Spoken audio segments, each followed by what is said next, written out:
What is up, guys? Welcome back to NookNews. Today was the day of the giant Animal Crossing update, which had a lot of details to unpack and discover. I wanted to go ahead and give you a list of the 5 tips and tricks you need when starting out the update to really gain the most ground with the least amount of time spent and understand all the conceptual facts of the update. So let's go ahead and get into it. Remember to hit that like button and subscribe, and let's go ahead and get into the video. The first tip I have for you concerns the ordering of the update. A lot of people want to start the update by going to Captain and looking at the mystery islands, or going to Harv's Island and checking that all out. But the first thing you really want to do event wise is going to Blathers. Blathers is the entry point to getting the Brewster's Cafe in your museum, and when you walk in the museum you will see Blathers with a question mark over his head. The Bruce isn't automatically in the museum, yet you have to earn it by going on a special quest to find a Brewster on one of Captain's islands.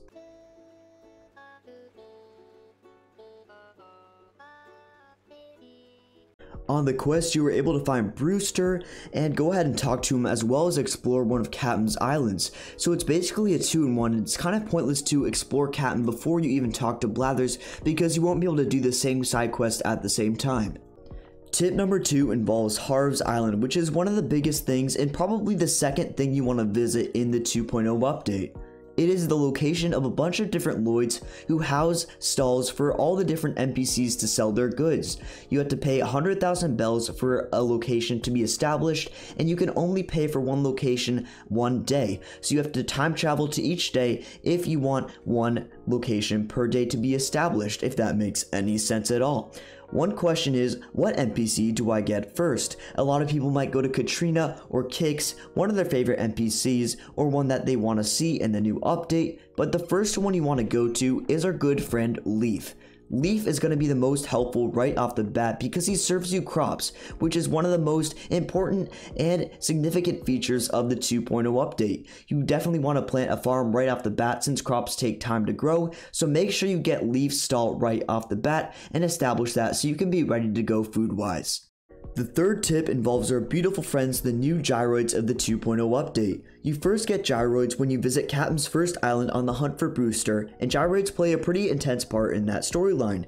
So you can go ahead and collect a few and plant them on your own island. I suggest making your farm, and you can go ahead and plant them there and water them. The key to Gyroids that often people miss, especially if it's your first time playing, is that you only need to water them once, and the next day you go ahead and dig them out of that same dig spot that you planted them in. You don't have to wait for them to grow out of the ground like plants, but you just go ahead and dig them out of that same spot, and you don't have to keep waiting.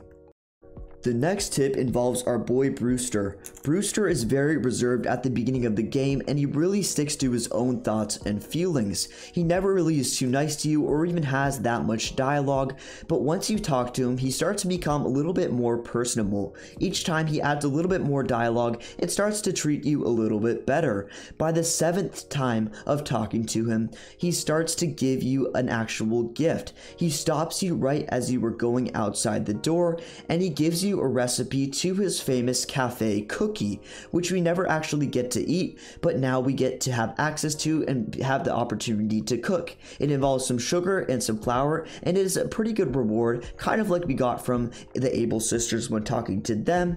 That gives us a developmental character and a little bit of a task to talk to Brewster every day and come into the roost. The last tip you need to know, tip number 5, involves Captain. This is one of the biggest ones, and his mystery islands kind of always remain a mystery. After kind of the 3rd trip, he takes you to a more special island, and you find vines and more elegant flowers and plants.